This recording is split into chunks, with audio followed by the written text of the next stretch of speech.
We're back here to our slide set number 15 about concrete walls. As we said here, concrete walls, they can be divided into gravity walls and shear walls. Gravity walls is going to be those walls that are mainly responsible to support gravity loads, such as dead load and life load, like weights and stuff like this. Shear walls is going to be those walls that are designed to support lateral forces, such as seismic and wind. When you go here to the ACI 318, it doesn't really say that. They don't divide it. And instead, they just call it as a structural walls. This is the type of loads that you should expect. It should be axial loads, and mainly is going to be like gravity loads, in-plane shear, and out-of-plane shear. This is going to be mainly is going to be seismic, like earthquake-induced, and wind. In general, walls, they're supposed to resist the straining actions, like the forces applied to them, whether it's going to be axial load, moment, and shear. The vertical steer ratio, as I said here, vertical steer ratio, I can look here into a wall, right? And you cut a section, horizontal section, you look for all the vertical rebars, and then you take the cross-sectional area for the vertical rebars divided by the cross-sectional area of the wall, which means wall length divided by wall and wall thickness. So if I may do here, this is going to be like the cross-section area of the wall section, plan view, looking down at the wall. You have some rebars. So here the rebars give you like this. I'm going to have plenty of rebars, right? So I'm going to just put 2 for the sake of discussion. This give you the wall thickness, wall length, looking down, like plan view. A as vertical is going to be the total cross-sectional area of all the rebars. And AG is going to be wall thickness by wall length. We call this wall length. Horizontal reinforcement ratio. Now here's the wall. I'm going to draw here the elevation of the wall, right? This one, you look at the side of the wall. It's going to be elevation, wall height by wall length. And the side view, if you cut a section like this, looking this way, you're going to be looking at the side view of the wall. It's going to be like this. Let me take here the side wall, right? Side view of the wall, and just grab here. This gives you the foundation line. Now, if I zoom in, I'm going to have here some reinforcement bars. The 3 bars give you horizontal bars, right?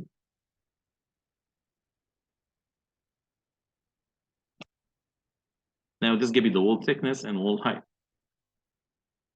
This transverse steer ratio or horizontal steer ratio is going to be equal to total cross-section areas of all the horizontal rebars divided by A sub G. Now, your A sub G is going to be the wall thickness by the wall height. Let's give you another steer ratio.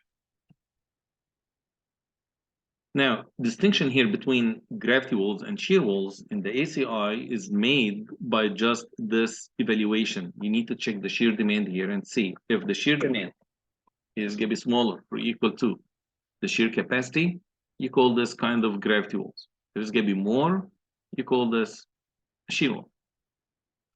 This is in practice, but in this business here in the ACI code, it doesn't really say that. And in this case here, we just call it when the shear is going to be less than 50%. In this case, minimum reinforcement ratio. Let's say usually we have cast in place. Usually we have deforming bars. We don't do welded wire reinforcement. This is going to be small wires. We don't use it.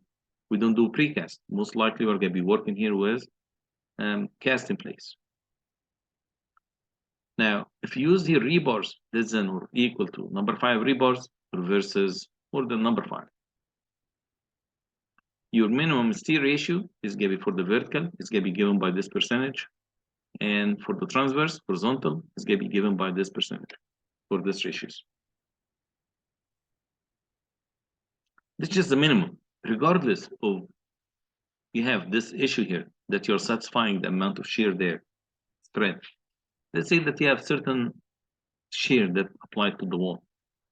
And you need certain amount of rebars to support this requirement, which means to provide the strength more than the capacity, right? The strength is going to be more than the demand, excuse me. So in a case like this, you have here one check for the strength and the amount of rebars and whatever that you provide there. And then after that, you need to check the reinforcement for the minimum reinforcement that you need to provide. Very similar to beam design. We have capacity versus demand. We have Pmin versus Mu. And then also we have the minimum reinforcement. In foundation, we have the same. In slab, we have the same. If you remember, in slab and foundations, give it the 0.0018 that we have used.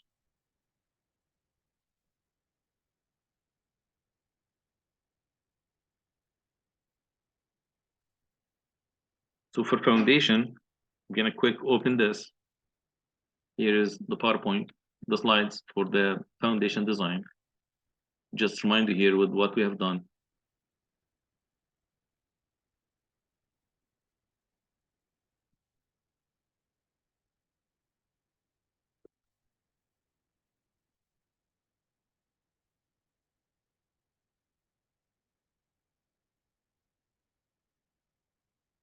For in slab design, we have done the same thing. So all of this analysis that I'm talking about, this is about the strength. We're trying to provide amount of reinforcement here to resist. But at the end of the day, we need to look at all of this reinforcement and be sure that we have more than 0.0018.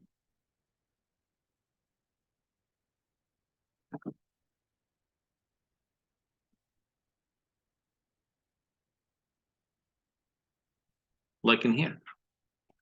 We do a design for the slab and foundation for certain amount of load demand, like moment capacity and things like this. But at the end, we need to provide a minimum reinforcement of this much. Same thing. So in walls, what do? We have also the minimum amount of reinforcement according to the code. When this comes in the exam, I'll give you the table. So this table is going to be provided to you, this schedule here. The spacing, like last time what we have discussed, the spacing is going to be 18 inch between rebars or 3 times the wall thickness. Same thing. This is, and also once you have here 10 inch or greater, you need to have 2 layers of rebars. I'm going to show you this in some details very soon. Same thing for the horizontal. It's going to be also 3 inch and 18 inch for the spacing. I'm going to start here this example that we're supposed to start last time. But before I do this, I want to show you here shear walls so that you understand the difference between 1 layer versus 2 layers. I'm going to show you here some details for the wall itself. This is like a plan view looking down, like a section through the wall. Now look what happened. You have 2 layers of rebars. Here's the vertical because I'm looking down, so this is going to be the vertical reinforcement, and this is going to be the horizontal reinforcing rebars. In this picture here, I'm showing 2 layers. In some other walls, you can just show 1 layer. So you're going to have 1 rebar like this, right? And some circular rebars. It's going to be like this, right next to it. It's going to be 1 curtain, right? You're going to have in both directions, vertical, horizontal. But in this detail, I'm showing you here 2 layers because the wall thickness here that I used in this project was actually more than 10 inches. Look at the wall thickness here. Say it's going to be 12-inch thick concrete shear wall. So in a case like this, I will have to put 2 layers. So this is the reason that I put here number 6 at 16 inch for the spacing. Each way, what does it mean by way? Vertical and horizontal. Look, here's the horizontal, vertical rebars, horizontal rebars. It says here each face. What does it mean by each face? Here's each face.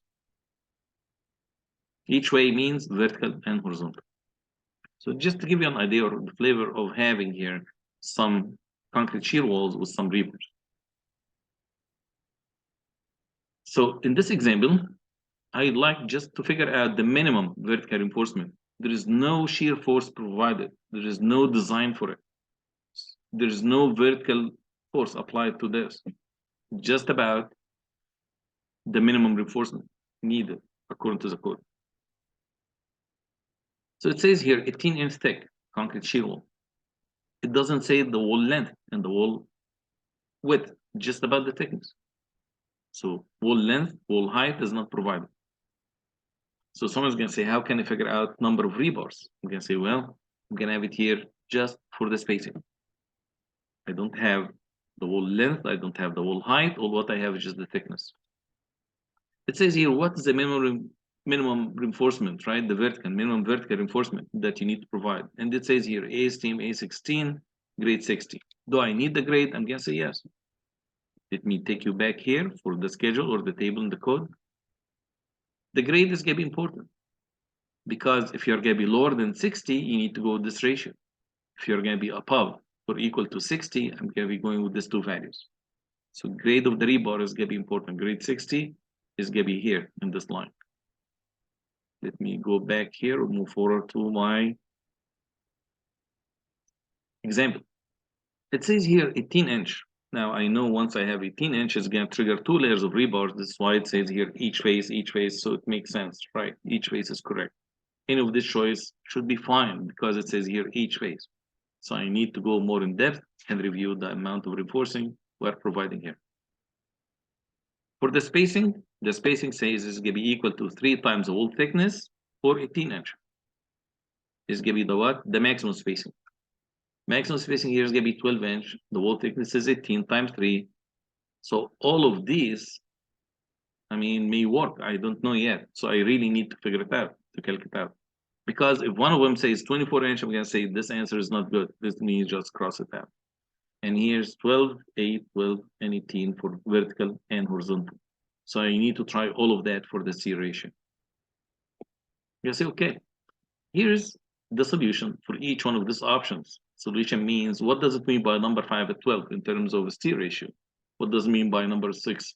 Number 6 at 8 inches each face for the C ratio. It's okay. Let me see this first. Number 5 at 12, each face.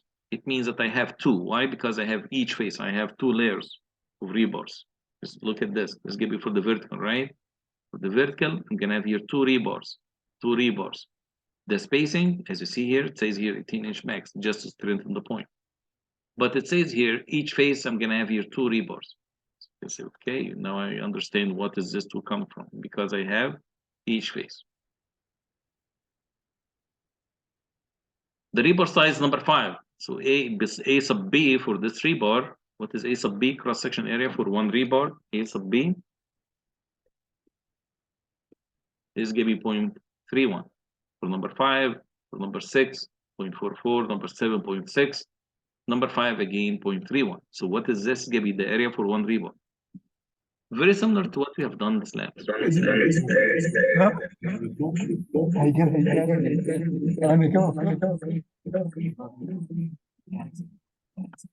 Sorry, Daniel, there's lots of echo. Yeah, sorry, Professor. You want to type your question? Type the question. This would be fine. But go ahead, quick, please.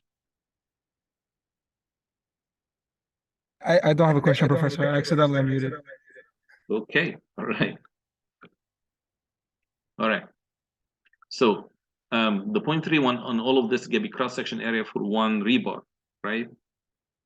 Like what we have done in this lab design and this lab analysis. We have said, let me divide here by the spacing. So what is this? I'm going to say this is going to be the rebar spacing. I'm going to divide by the rebar spacing multiplied by 12. So I'm going to say here, this is going to be rebar spacing. So what's the rebar spacing here? 12-inch, right?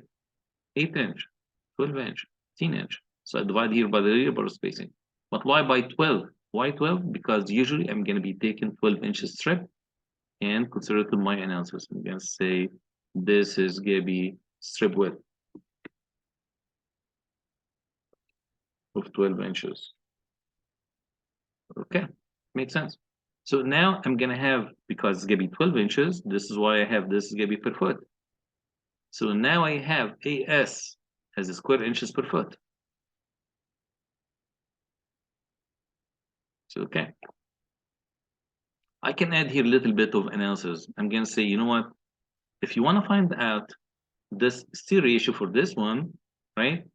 All what you need to do is to say 0.062 square inches divided by wall thickness, 18-inch, right? The problem says the wall thickness is 18-inch times 12-inch. Why? Because this is going to be per foot. Can someone help with this?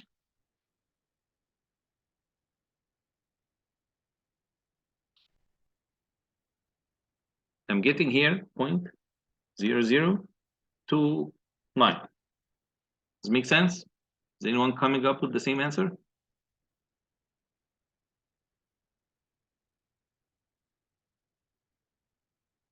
Yes? Yeah, Professor. Correct. Okay, good. I'm gonna say, okay, how about the number right below it? 1.32. I guess 1.32 is gonna be higher than 0.0029, right? 1.2 again, 0.41. So I should be able to find this out for all of them. So I'm gonna say, okay, but what is the minimum needed by code? Let's give it the question. In here, I have number 5, number 6, number 7, and number 5 again. So I have number 5 and I have number 6, number 7. This gives you the 3-bar size that I have. For the vertical C ratio, when I have grade 6C number 5, if I'd like to use number 5 versus number 6 and number 7, I have here 2 minimum values in the code. I'm gonna put a box here. Now I'm gonna go back to the table and confirm this value so that you know how to read it. It says here grade 60 number 5 or grade 6 number 6 and number 7. I'm gonna go back to my table. Okay, grade 60. If number 5, grade 60, I'm gonna be here, right? So for the vertical, it's gonna be 0.0012 vertical. How about horizontal? I'm gonna say for number 5, it's gonna be 0.0015. If I have any size larger than number 5, like number 6 and number 7, right? I'm gonna be doing 0.0015. So again, if I use here, I don't really need this, right? Because my grade is gonna be more than is equal to 60, it's gonna be in this category. So if I go here to number 5 and smaller is gonna be 0.0012. If I go to number 6 and number 7 is gonna be 0.0015. Okay. Here we go. 0.0012 for number 5.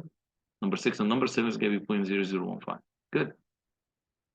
So what does it mean by 0.0012? Let's say 0.0012 means the amount of reinforcing as a square inch per foot is going to be this ratio multiplied by the wall thickness by 12 inch, which is a strip width.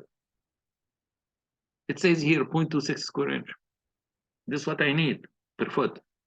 I'm going to be looking at all of that. I'm looking here at all of that, and all of them, they satisfy the requirement. I need 0.26 as a minimum. Here you provide 0.62. Here you provide 1.32. This is gonna be a lot. All what you need is only like quarter. Here 1.2. Here's gonna be 0.41. So I guess I'm gonna go with this one. Why? Because this is enough. You provide here 0.41 while you need only 0.26. And this reinforcing program satisfies the spacing and the whole thing. So why not? I have 2 layers, number 5 at 18. Why should I go to number 5 at 12? Why should I add all of this reinforcing while number 5 at 18 is good enough? So I'm gonna go with this answer. Now, if you like to use number 6 and number 7, your minimum is gonna be actually 0.0015 times 18 times 12 is gonna be 0.324. So I'm gonna say, if I can go here with number 5 and make it with only 0.41, why do you want me to dump all of this reinforcing 1.3 like 3 times or 4 times, right? It's gonna be just too much. So I'm gonna say this answer is good enough for me. That's why it says use number 5 at 18 each face for the vertical reinforcing. Any questions?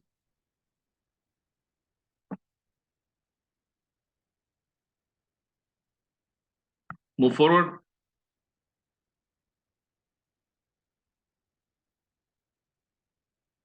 If you cannot speak, you can type your question.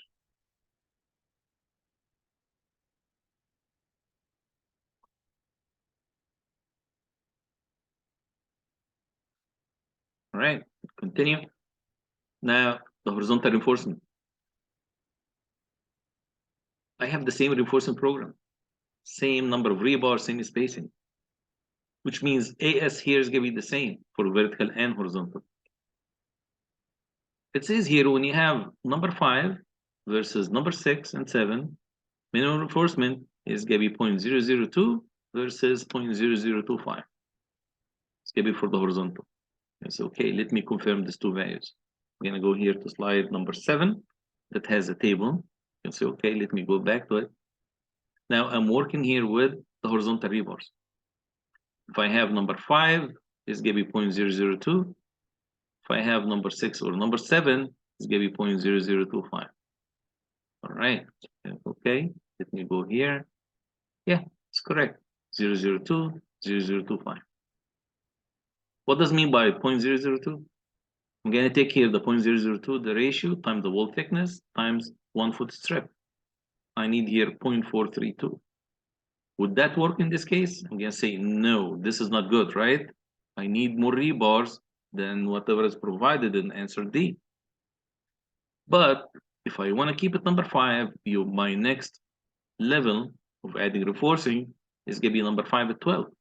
I don't really want to put 1.3 or 1.4. This is gonna be too much. I'm gonna say this answer is good.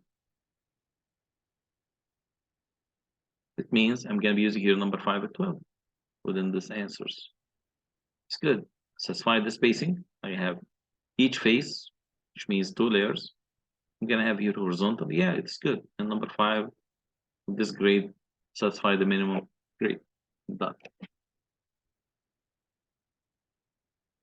Questions? Again, you may type your question. All right. Second example, it says here 8-inch thick wall. So I guess I should be able to provide only one layer of reinforcing if needed. Designed to support gravity load only. Dead load is this much. And look at this dead load, 5 kip per linear foot. Meaning if this is gonna be my wall, like elevation, it's gonna be the foundation. My load is gonna be like this. Gonna have uniform load, right? This uniform load as a dead load is gonna be 5 kip per foot. Meaning, if you take here a strip of 1 foot to design, and you just apply it for the entire wall. So I'm gonna say this is gonna be 1 foot strip.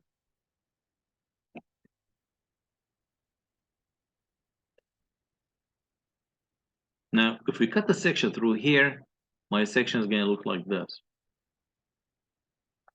Thickness, it is gonna be, I can put it here, it's gonna be 8-inch. And the length of the strip, or width of the strip, is gonna be 12 inches. So my column or my wall, I'm gonna just take a section of it, which is gonna be 12-inch long by 8-inch thickness. This is gonna be a section looking this way, right? Looking down. So it's gonna be looking like this. It's gonna be 8-inch by 12 inches. Concrete strength 2500 psi, steel grade 60. It says here, select the vertical reinforcing needed for this one. You say, okay, now I have the strength requirement. I have 5 K left dead load, 3 K left life load. So I'm gonna say, okay, let me find out the ultimate load. Dead load 5, life load 3. I'm gonna try both equations. 1.4 P dead load versus 1.2 versus P dead load plus 1.6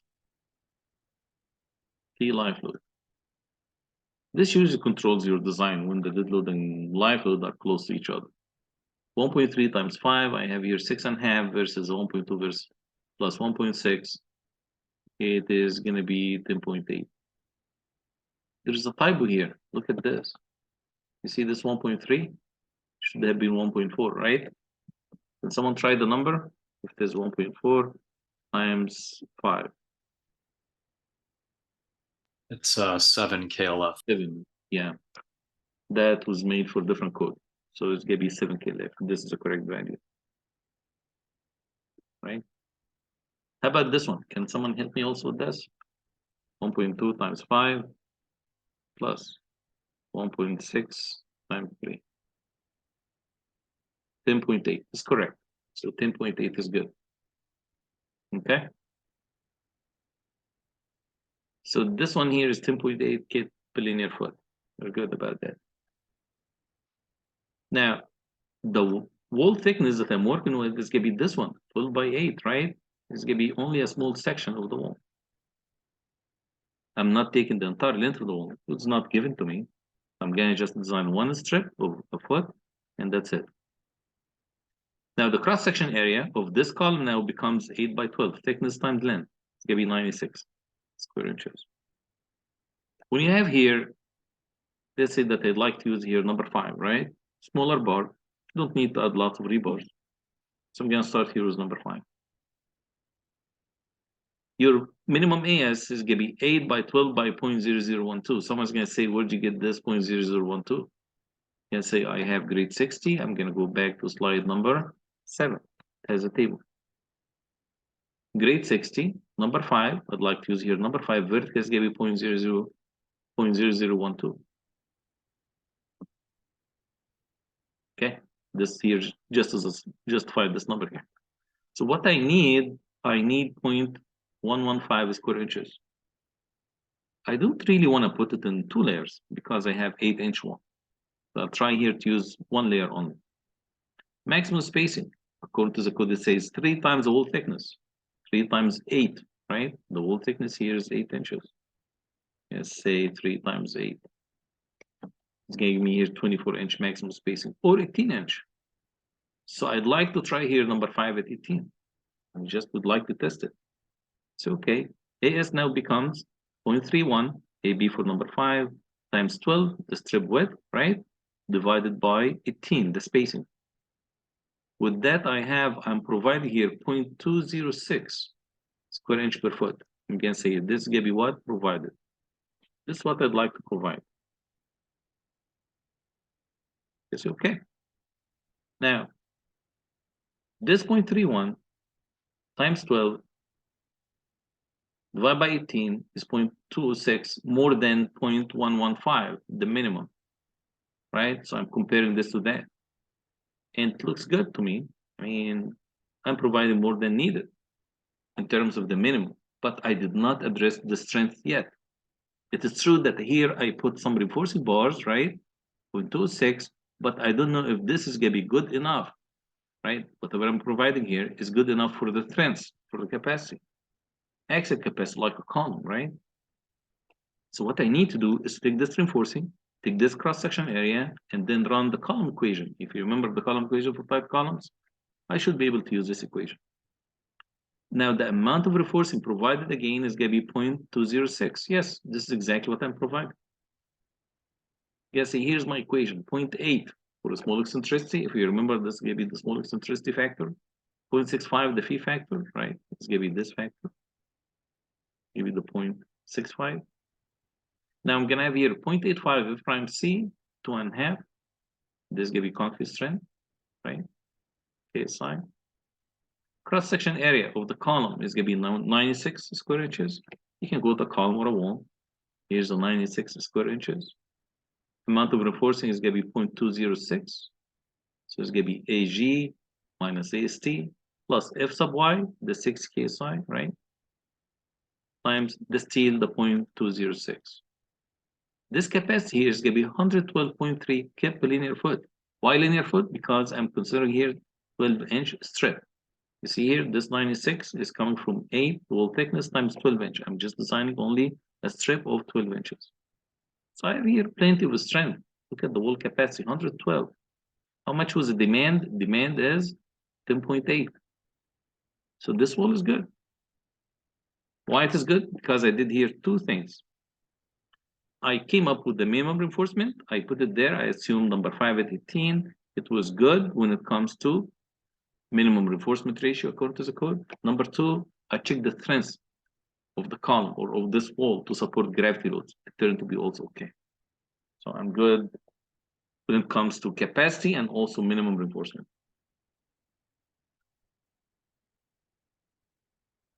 Any questions?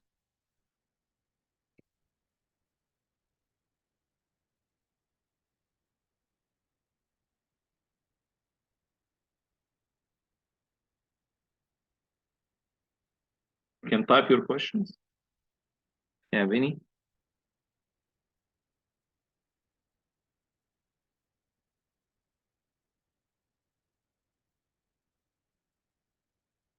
Okay. Gonna move here to the next slide set about reinforced concrete retaining wall.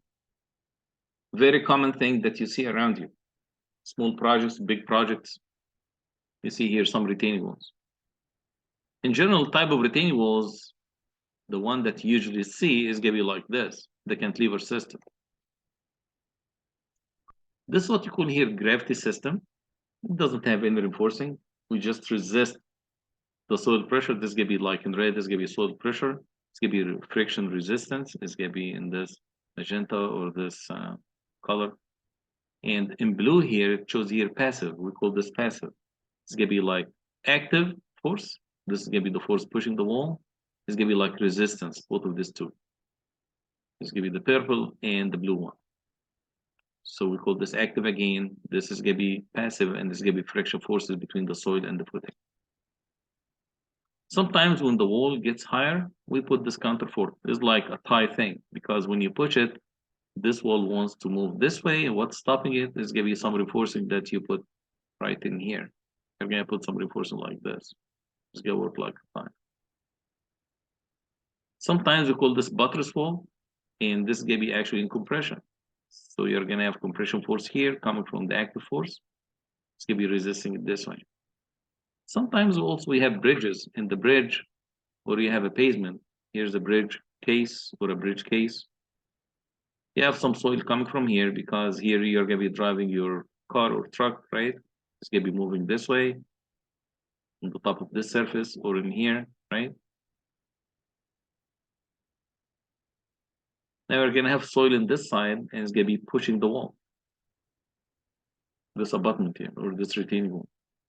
And what is resisting it is gonna be some passive pressure, some action here, some friction, and also maybe some resistance from the bridge itself. When you do soil design, you need to size the footing. And also you need to size the entire thing, the wall thickness and the height. And so I'm not gonna get involved in this. I care more about this stem wall. We call this is gonna be a stem wall when it comes to concrete design. But in general, you have here 3 modes of failure. If this wall is really strong with the footing and everything is well designed, like structure-wise, not soil-wise, you may have failure when it comes to sliding, which means that you can have here a very strong wall, but just slides, moves from the place. You can have a wall that's going to start to rotate. It's going to be doing this overturning, which means rotated, right? It's going to start this rotation, but the wall itself is in good shape. No cracks in the wall, but the whole thing is just moving because there is no enough resistance in the soil. So you can have overturning, you can have sliding, and it's going to be the 2 mode of failures that you need to design for. Also, if you make a very small footing, you may end up with overstressing the soil, and you're going to have more sediment. This when you have excessive soil pressure. Last mode of failure, if you do bad job in structural design and the wall itself is going to start to crack, right? It's going to be structural failure of the components of the wall. I have some examples here for the walls. This is going to be like cast in place. And you see here, they come back, they fill the soil here in the side. You can have sometimes this is going to be all cast in place, and sometimes you have precast. And look, it comes here with hooks, right? This hook is going to be going through the slab, but it comes with some hooks like to lift it up. And of course, the footing you need to cast it here in place. Precast or prefabricated retaining walls. And of course, you hook it to the foundation of some sort. This can be cast in place. An old picture for an old wall. And you see here, at the bottom, you're going to have the maximum moment because the soil pressure is going to be pushing it this way. Soil pressure is going to be triangular distribution, and it's going to be pushing the wall this way. We like cantilever wall. When you go down, your moment is going to be higher. When you cut the section here, we're going to say my moment is going to be coming from this small triangle, right, with this force. But when you go down, your moment is going to be greater. When you have higher moment, what do? You make the wall thicker. And the reinforcing that you need to put in this wall, because the soil is going to be in this side, is going to be on this side of the wall. This is going to be the side that sees tension. Just imagine when you push the wall this way, your moment is going to be coming like this. Compression is going to be here, tension is going to be here. I may put it, I'm going to say this is going to be your tension side, and this is going to be compression side.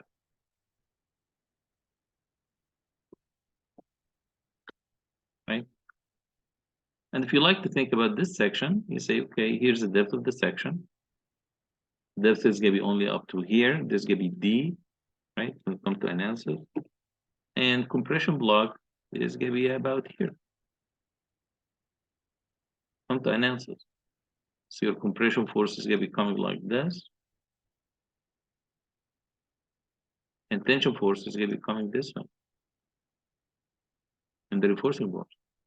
And this is how you design the section.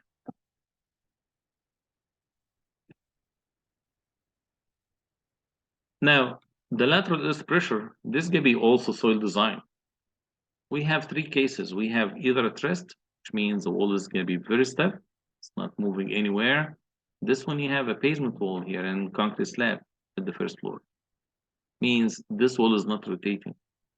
You have the active pressure case when the wall is gonna start to open up a little bit. Or you have the passive, when something here is pushing against the wall.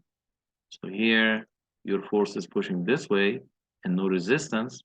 Here you are going to be pushing this way, but you have resistance at the first floor or at the ground level. And here, right, you have lots of force pushing it back. And here when you have just a pavement, but this building is not moving this way.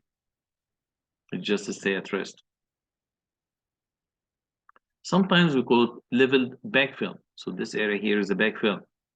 Sometimes it's gonna be level, sometimes it's gonna be sloping. Level is gonna be like this. Sloping backfill when the soil is doing this.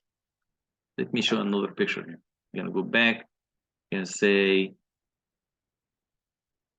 this soil here is level. And then in the back here, it goes up, is sloping. How about this one? I'm gonna say this is not level. This is sloping backfill, sloping, sloping. This is gonna be level, sloping, right? It's gonna be level. And here, of course, it's gonna be level because you have a bridge. You need to have the pavement just straight. Okay. Soil pressure, I'm gonna say all of this information is from your soil mechanics class. It says here horizontal pressure, which is gonna be this P sub 0, is gonna be equal to gamma, which is the soil unit weight, times H, times a factor coefficient, K sub 0, at rest, K active, and K passive. Has anyone studied this already? Have you guys taken it in soil mechanics?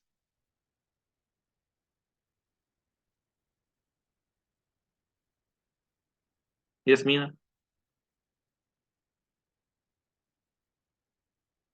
You have the mic open. Mina? Yes. So you guys have studied this before. Good. So for me, when it comes to concrete design, when it comes here to concrete design, I need to find out the moment at the base of the stem wall. This is what I care about. Because I'm going to do here concrete design. I'm not doing sizing of the footing. I'm not doing here soil design.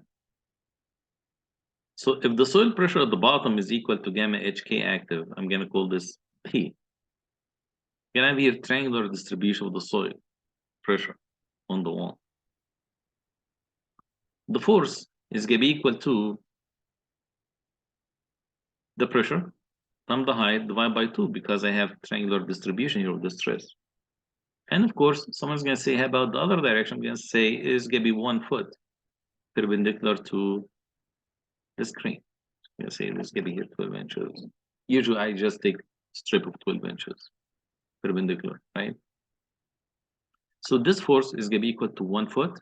I'm going to call it here 1 times H times the pressure divided by 2. It's going to be this force. As it says here, F equals P, the pressure, gamma HK active or passive or whatever, for the value provided in the soils report, times the height divided by 2. This point load, when you do this integration or find out the resultant force, is going to be applied at 1/3 of the height of this triangle, like what we have learned in statics. It's going to be at H over 3. Therefore, the moment is going to be equal to F multiplied by the moment R. When you cut the section right here, look at the force of half times the moment R. So it's going to be F times H over 3. So, okay, this is a good way of doing the moment. How about the soil pressure? Is this soil pressure at the service level or at the ultimate level? Someone's going to say, what is service level and ultimate level? I'm going to say, you remember when we have done dead load and life load? Can I go back to it? I used here load factors. 1.2 dead load, 1.6 life load. I'm going to say, how about soil pressure? This is what I call here, dead load is called service level, life load is going to be called service level, and this is going to be the ultimate level or factor. So in here, is this at the service level or this is already at the ultimate? Answer is, this is gonna be service. And I need to multiply by load factor when it comes to concrete design. How much is the load factor that I need to use? I'm gonna say it's gonna be 1.6. So I'm gonna go here to the first example. In this example, it says following concrete retaining wall design parameters are given in the geotechnical report. Lateral earth pressure, which means my force demand, the soil pressure. It says here is going to be given as fluid pressure, as in pound per cubic foot. Meaning this pressure here, I need to multiply by 3 dimensions because it's going to be pound per cubic foot. So to have as a force in pounds or in kips, I need to multiply by length, width, and height. Okay, yeah, it makes sense, but we're going to clarify this. And then it depends on represent in their applicable conditions. So this is actually taken from an actual soils report, just, you know. It says here, when you have restrained wall versus unrestrained, what is restrained versus unrestrained? I'm going to say restrained. I'm going to go back here to one of my slides. The back.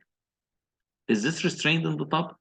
Is this restrained on the top? No, cantilever, cantilever, right? This one, cantilever. This one, cantilever. This one, restrained. How it is restrained? By providing a first floor here. So I'm restraining here the top of it. Here also I'm restraining the top of the wall. You are making it to stay in place here on the top. There's some resistance. Same thing here. The bridge itself is restraining the top of this wall. Here is going to be cantilever. Okay. Also understand difference between level backfill versus this is going to be level versus sloping. So okay. Now let me go back or move forward to my example. It says here restrained versus unrestrained. So restrained is going to be pavement, unrestrained is going to be cantilever. Level backfill, sloping backfill. Okay, now I need to see my wall to be able to see which stress value I need to use, which earth pressure I need to use. Here's the wall. Is this cantilever or pavement? Adrian?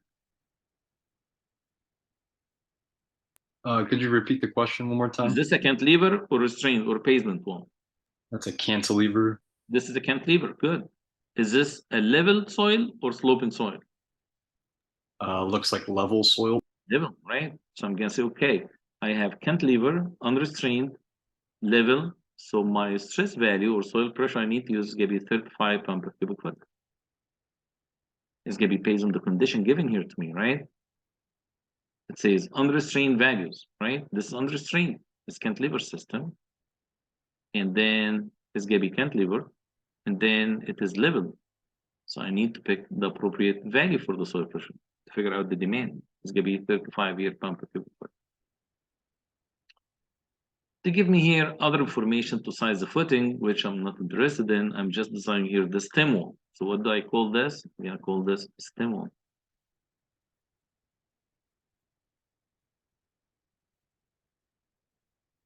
So now I need to put the reinforcement somewhere. I need to decide on that, right? Because my goal here is just to do the design, right? For the concrete wall itself. Now, where's the tension side, right or left? I'm gonna ask here, Christian, where is the tension side? In here or in here? Right or left?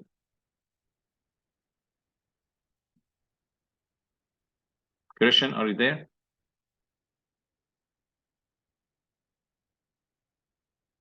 Daniel?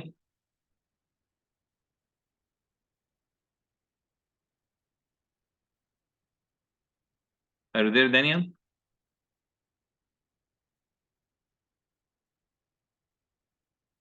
All right. Yeah, I'm here, Professor.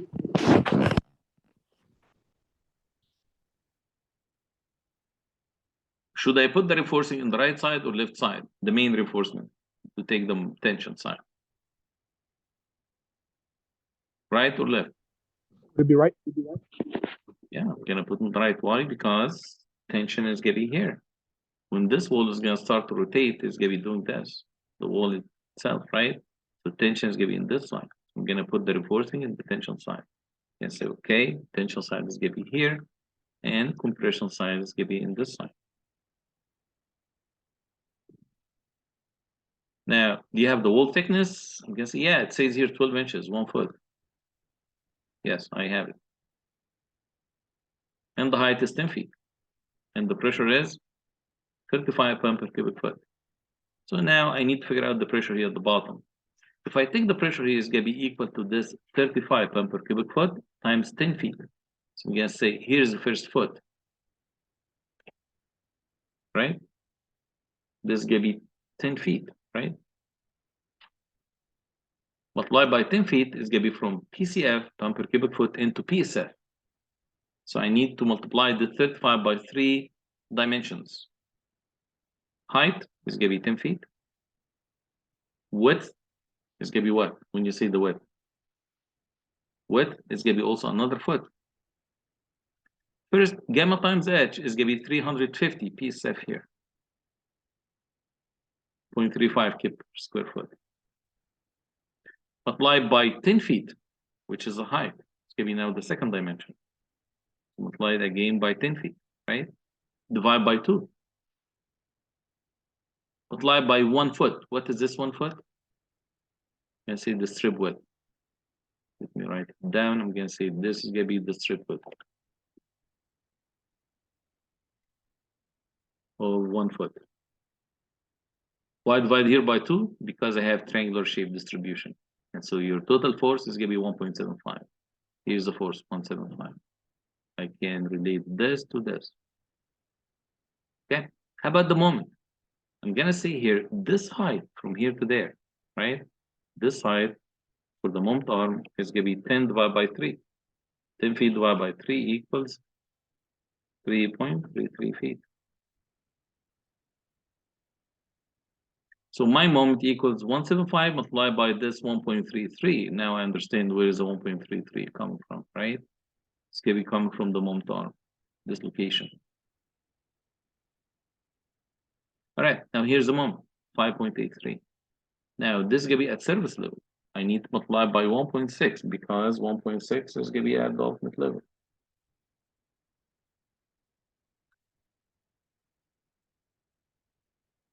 I'm going to say 1.6 times 5.83. Now this is going to be my moment demand.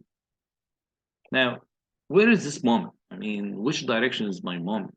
This moment is because this soil pressure coming from this side, this force is pushing the cantilever this way.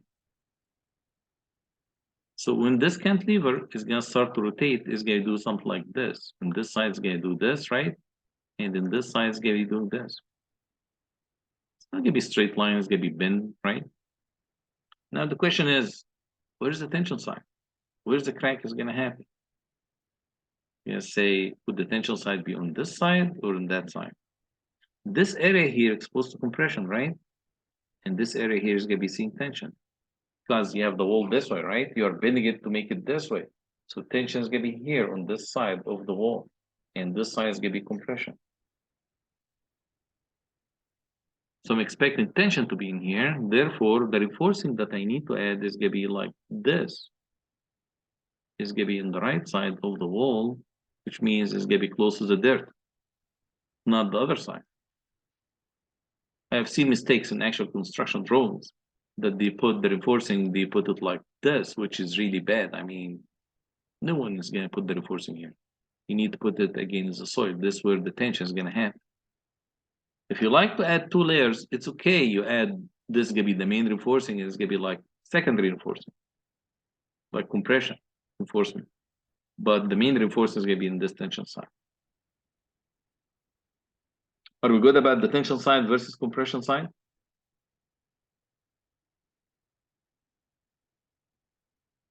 Christian, are you there? Yes, Professor. Yeah. Any question about tension side versus compression side? I'm pretty good for now. Thank you. All right. Great.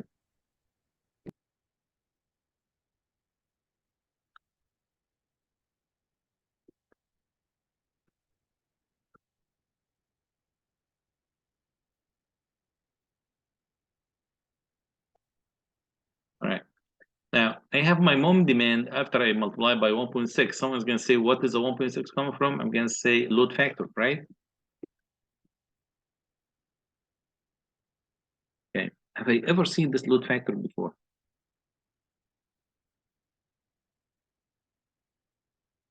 Said, well, I'm not sure. Did I see it? Did you guys see this load factor before?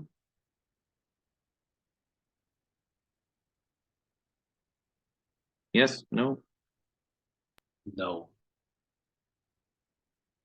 Yeah, because we haven't done any soil stuff, right? Where have we seen the 1.2, 1.6 load factor? Anyone remember this?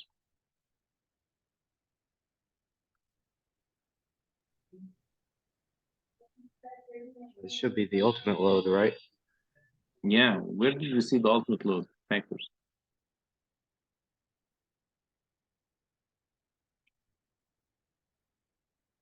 I'm just wondering if you guys have seen it before.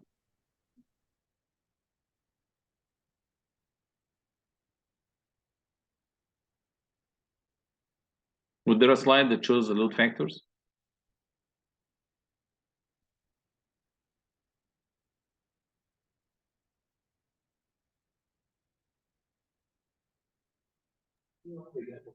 There was. I don't know the specific slide. I want to say it was 4 slides back. Okay, which was the slide number? Do you remember?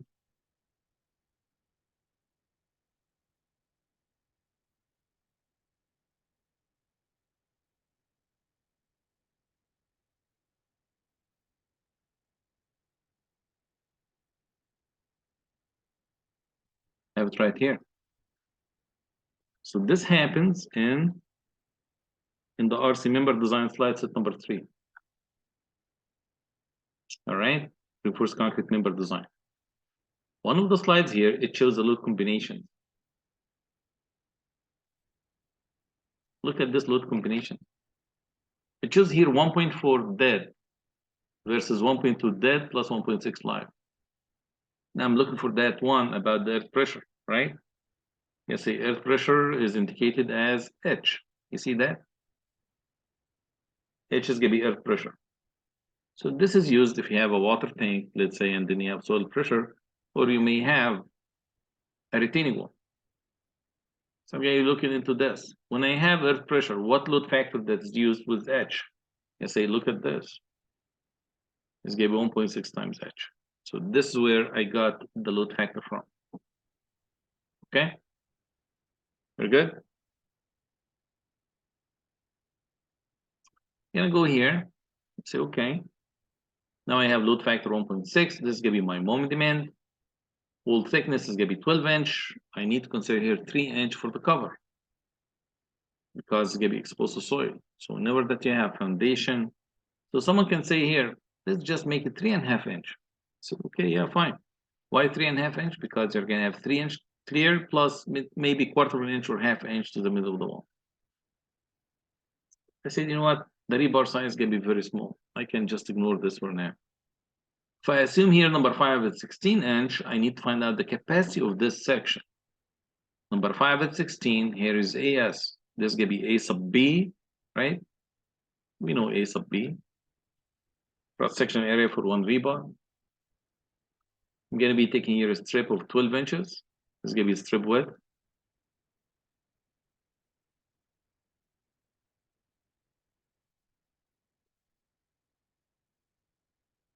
And 16 inch is gonna be the spacing. This 16 inch.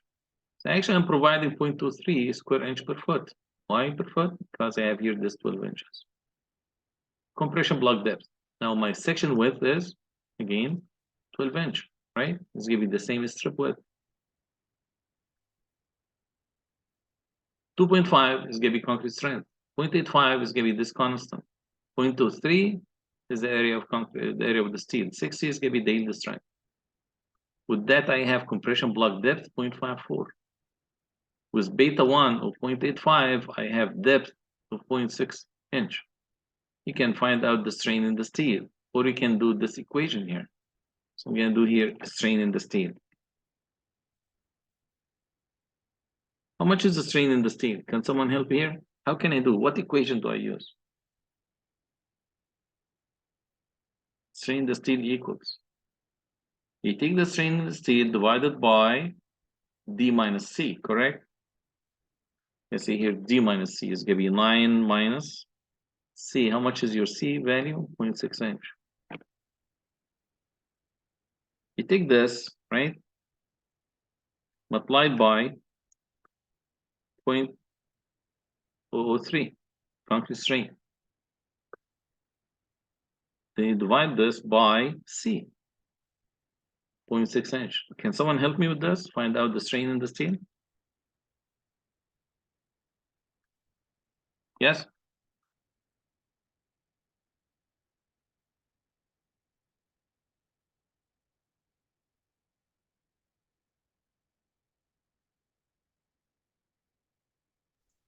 Is it 4.04? 4.2, about. Now, this is going to be higher than what? 0.005. Therefore, the phi factor equals 0.9. It's good. So my phi factor is 0.9. That was very good. Okay, phi man. Yeah, this gives me the simple equation that I have used for tension. Steel only. D minus A over 2, right? And then this give me phi factor 0.9, AS 0.24, right? 0.23 times 60, and then divide by 12. I have 8.88. Is this good? You can see no, because my M sub U is 9.328. So I did the first trial here, number 5 at 16. It's not working. It's barely, right? It's very close. 10% difference. So I guess I need to add more reinforcing. So I'm going to do here number 5 at 14. Look at the difference when I do here number 5 at 14. AS was 0.23. Now AS becomes 0.26 square inches. I try with the 0.26, find out new A value. Of course, if I have a spreadsheet, my life would have been much easier, right? I can do it quick.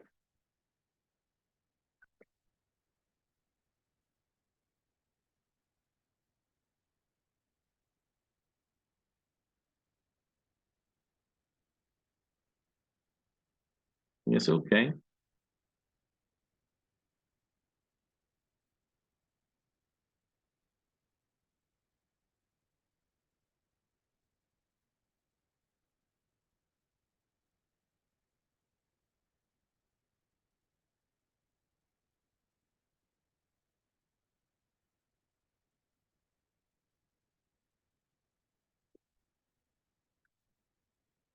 So I'm going to try here number 5 at 14. Here's AS, here's the A compression block depth, the C value, strain the steel, find out phi man, which is greater than M sub U. This is good. It's okay. Why don't I just do this?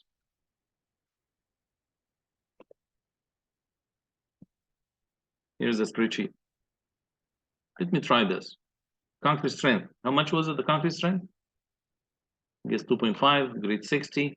The width of the section, 12 inches. Depth is how much? We said 9 inches, right?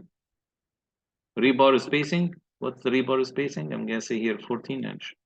Rebar size, number 5, right? I can pick here number 5.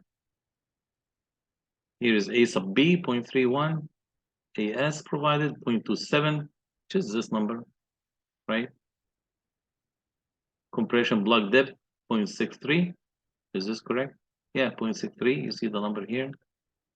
I was able to match this. Beta 1 here is, based on this equation, is going to be 0.85. Compression block depth 0.74. Yeah, I'm matching this. C over D, strain the steel 0.034. Is this correct? Yeah, it is not calculated out here.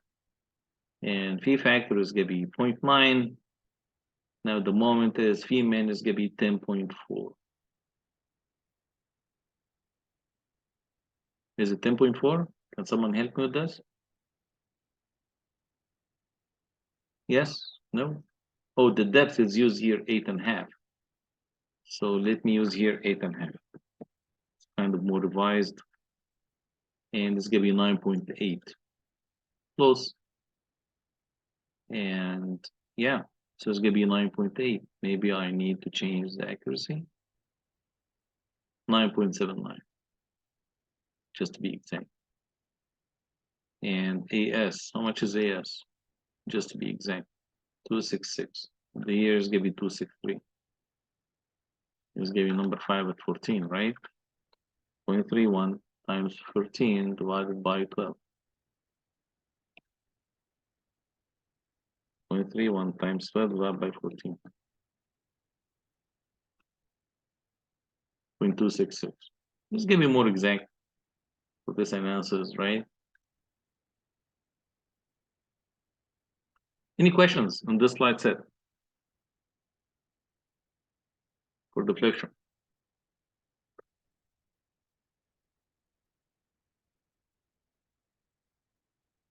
Questions?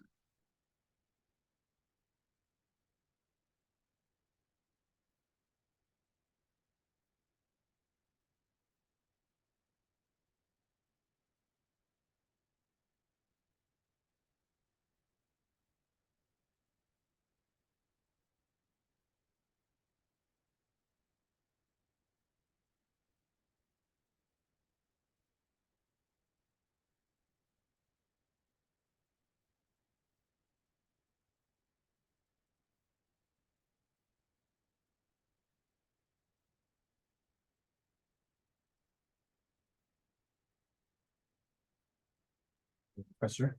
Yeah.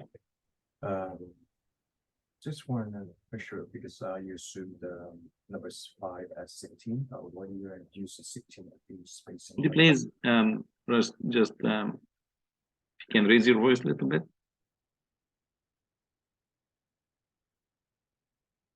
Go ahead. Can you repeat, please? Yes. Can you?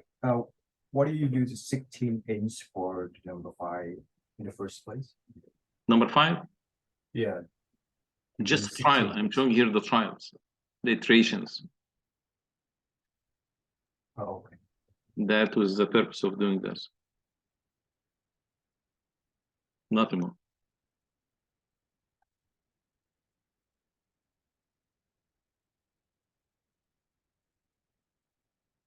Because what usually is going to happen, just, I'm going to go here to my spreadsheet. I'm going to try here number 5 at 16, right? This is exactly what I would have done. And then look at this capacity. I'm not going to like the number, so I'm going to change it to 14 actually. I'm going to make it slightly closer to each other, right? It's exactly what I would do. So I'm showing here the trials, the actual thing that we do. That was the purpose of this exercise.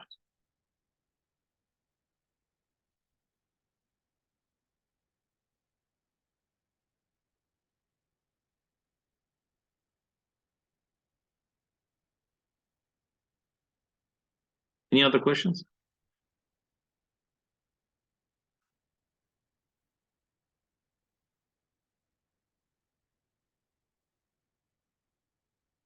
Yes, guys?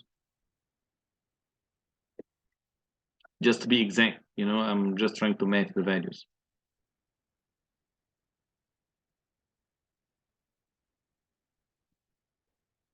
Yes, any questions before we go? Oh, Professor. Yes, Jose. Great.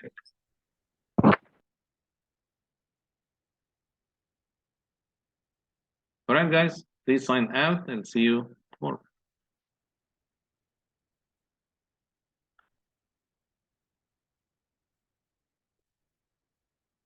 Just type your name and you can leave.